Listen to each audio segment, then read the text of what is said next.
shutout in the second half after a couple big plays give up. Just what you think of your defensive performance? I thought they played well. Even that first half, really like 3 competitive catches that they made, and you have to live with those. The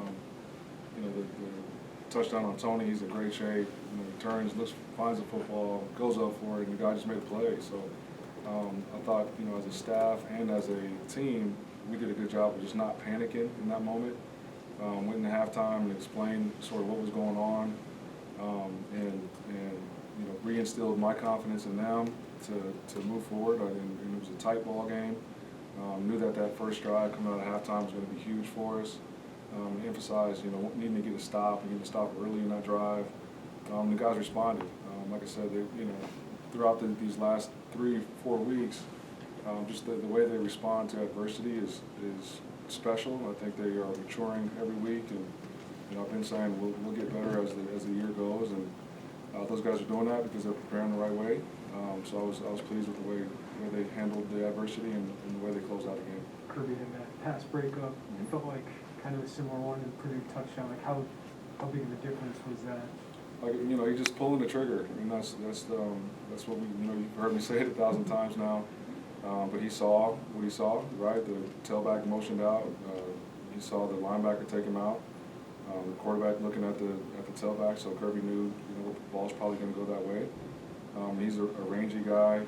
Obviously, plays with a lot of emotion and physicality, and he made a great play. It was a bang play. He took his head out of the equation. He has a target area in the midsection, and was able to separate the ball from the receiver. So that was also another third down stop. It was huge. We had another huge stop in the end zone on the third down where the game was tight, and they ended up missing that field goal.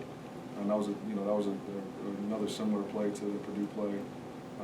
So I'm teasing him now. Like, you got to catch those. That could have been 6 going the other way. So he'll continue to get better as he gets comfortable and gains experience. And he's another guy that really works at it and prepares the right way. So I'm not surprised with the way he's playing right now. Coach B said on Saturday after the game that the communication you and the rest of the defensive staff have is pretty unique, I guess. Can you kind of take me into what that's like during a game day on the headsets? Yeah, I've talked about it since I've been here in January. We got a really smart room, a lot of guys in there that have called plays before and coordinated defenses and have led young men, right, throughout their careers. We see the game in a very similar fashion, and so now being together, through a spring ball, through the first quarter of the season, really, we speak the same language, and so in between every series, I get the rundown of what happened, in sequence, and we fix the problems and communicate the issues. And what's been awesome is, when there is a problem that has arose, the speed with which we get it corrected and communicated to the players is better than anywhere I've been. So the in between series, we're fixing a lot of things. I think that's why we've sort of played better even into the second half of games. So love the staff we have. Another good example of handling adversity. It's not just the players; it's also the coaches and the staff. And I think communication and trust is a big reason why. You mentioned the speed at which things maybe get fixed when things go poorly earlier in the game. Has that developed or sped up at all since you moved down to the sideline a couple of weeks ago? I don't know if it's sped up. That's a good question. I haven't really thought about that. I know we're playing better since I've gone down to the sidelines, and we've changed some things schematically. I'm able to sort of feel the pulse of the guys better, obviously. But I don't know if that's has necessarily meant the corrections have been made faster. You know what I mean? Because they're still the same guys making the corrections, and so I don't know if that's the reason why, but we have been playing better. Ryan, you spoke to it a bit here, adjustments, and that's a word that gets thrown around a lot. You get in-game adjustments or in-season adjustments. Is that you, as a coach, able to make adjustments, or willing to, I should say, and how does that balance with something that you want to maybe stay committed to, even if it's not working because you believe it will? Yeah, I think there's a balancing act there. At the end of the day, it's all about what the players can handle, what they're best at. Like I have made my last tackle. I mean, I'm not ever gonna put on pads again, so it's not necessarily what I want to do or what us as a staff would like to do or would prefer. It's what can your guys handle and what are they good at. I think that's the beauty of coaching is you have to adjust to the players. It shouldn't be the other way around, in my opinion. And so obviously you have certain philosophies that you hang your hat on in terms of like how you play, the style with which you play, but in terms of schematics, I think it's all depends on what your roster looks like. And so I think as a staff, we've done a good job of identifying exactly what we're better at than maybe what we would have preferred. And so the willingness to make adjustments is just the willingness to, you know, want to put your kids in the best position possible to be successful. And that's the ultimate goal is, you know, in order to win games, you gotta do what they can do and what they're best at. So I think we as a staff have done a good job throughout the course of the season of identifying that. Ryan, after the game, Brett identified Johnny Newton and Keith as two pillars of the present, maybe the future of this defense. Just what about them excites you to coach them every day and just see them continue to get better in the middle of your defensive line?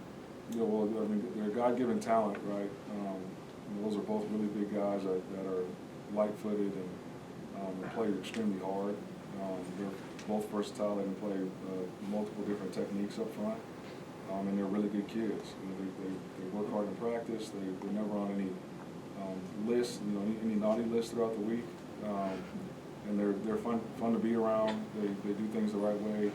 They lead within their own right, and they're both young guys. And so I'm excited about them, and I know Coach B is as well. Ryan, we have heard you say pull the trigger a few times. Is there an origin story to that? Like, was there somebody who kind of made that a big part of your coaching philosophy in your background? No, I don't know where I got that from. I just, you know, I've throughout my time coaching safeties, there's been guys that are naturally really good at that, and guys that are a little more cautious. And it's just like, man, so at some point you just got to pull the trigger and go. You know what I mean? In order to make the plays that you're capable of making, and you can't play this game afraid. You can't play it hesitant. Not well, you can't. And so I think giving guys confidence that one, like, I'm not going to be upset or frustrated if you're going 100 miles an hour and you make a mistake. Like, that's part of the game sometimes. But as long as you're not guessing, right? If you're preparing the right way and your key is telling you to react, then go ahead and react. You know what I mean? Play free in that sense. I would think that dialogue requires some trust both in you to them and them to know that you're not going to yell and scream. Absolutely. How do you cultivate that? You know, I think it's just with reps, you know, at practice. You know, if a guy makes a mistake and can tell me why he made that mistake, like, I saw this and so this is how I reacted, I can live with that every day of the week. You know, it's just you coach it up, and sometimes it's, hey, you know, you see this set and you see this look, and that number 2 receiver gives you this stem. This is what you need to do, and if it's wrong, that's on me. Like, I'll take that, right? And so, you know, it's not like a guy's just out there freelancing. That's not pulling the trigger. That's just playing stupid, right?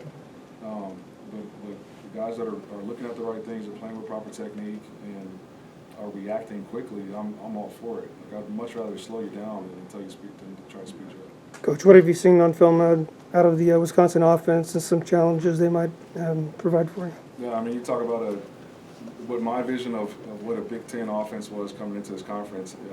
It is Wisconsin. You look at a program that has had sustained success and continuity over a long period of time, not only with the people in the building, but with the schemes. You know, they have a lot of depth. I know they've got some guys that are dinged up that may or may not play, but it doesn't matter because they got guys behind them that are just as capable. They're big and physical up front, work extremely well together. You know, they don't give out a whole lot of tendencies, but they also don't use a whole lot of window dressing because they don't need to. They use tight ends with almost everything they do. Those guys can block and they can get out in the pass game and impose matchup problems. You know, they're plenty capable on the outside. They run sharp, crisp routes. You know, don't put a lot of balls on the ground. The quarterback is talented in terms of his arm strength and accuracy. Running backs are solid and can run the football. You know, this is going to be a Big Ten game. We're excited about it. You know, obviously there's a lot that goes into this game. I know that everybody will say it's just another game. Like, come on, man, we can't ignore the elephant in the room, right? Like Coach B was there, and go ahead and talk about it. It is what it is, right? But I don't think that adds added pressure. It's just something that to be aware of and you know, to pay attention to. But for us, it's about how do we improve week in and week out. You know, are we preparing the right way? If we do what we've done the last 3 weeks, you know, I'd say our guys are going to be ready to go and look forward to the challenge. It's fair to say this is a very different challenge than the one you faced the last 3 weeks. They're kind of offensive. What is this challenge for your defense? Yeah, absolutely. It's a different style of game, right? It's going to be a physical game. You know, the game will probably be quicker. You know what I mean? Although last week Tony and those guys did such a good job. I mean, I'm looking up and it's like 2 minutes left in the second quarter, and it didn't feel like we played. You know, those are always fun defensively. So, but we've got to be able to stop the run and be able to match up. You know, personnel-wise, they're a heavy 12 personnel team, and they'll get into 11 obviously, but they also get into 13 and 12T where they're putting extra tackle in the game. So we got to be able to match physical with physical, keep our eyes on the right spot, and keep a roof on the defense. But we got to play downhill, otherwise they'll bleed you out down the field. There's a lot of third and shorts that show up on today. Feels like Owen Carney's made some drive-changing plays the last couple of weeks. Is that just comfort in what this role in this defense is, or what have you seen from him? You know, he's improved. He's taking advantage of some matchups. I think he is getting comfortable, you know, within the scheme and understanding what it is we're asking him to do, and what I feel like he's been the consummate team player. You know, we have him outside, we've got him inside. You know, sometimes he's got to hold the gas, sometimes he's stunning, and he's taking it he's taking it in stride, and you know, he's done a great job. That's a big physical guy in there, and he knows that we're counting on him to make plays, and he's been able to do that and provide a spark. You know, a great leader in the locker room, and provides insight of what's going on the field. You know, I ask those guys, you know, every Friday night, you know, what you like, what you don't like in terms of the game plan, and then during, you know, in between series, like, okay, what are you seeing on third down, or what stunts do you want to run? And you know, if they make a suggestion, I do it, and it usually ends up being successful. Ryan, I think the last 3 games have been roughly close to the point total you guys allowed in Charlottesville. Was there a moment for you on the way back on the plane or at home that you kind of, you know, behind the scenes, like, okay, we've got to do this different or this different? What's been so key in this change? You know, just taking a look at, you know, so we were having a lot of mental errors to start the year, and looking at why. Took a look at personnel.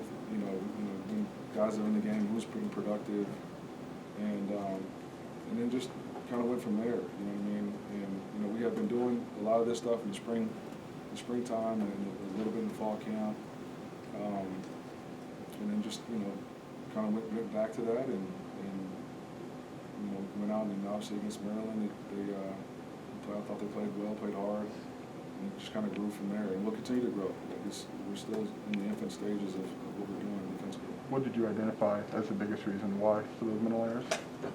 You know, some of the scheme stuff, it was difficult. You know, and that's not to say that they weren't like grasping. It's just, you know, when we get to game and see something that was new that week, just the ironing out the rules and figuring out in-game adjustments. And we were playing against really good teams too. Now, like the offenses we played, especially early, were salty. You know what I mean?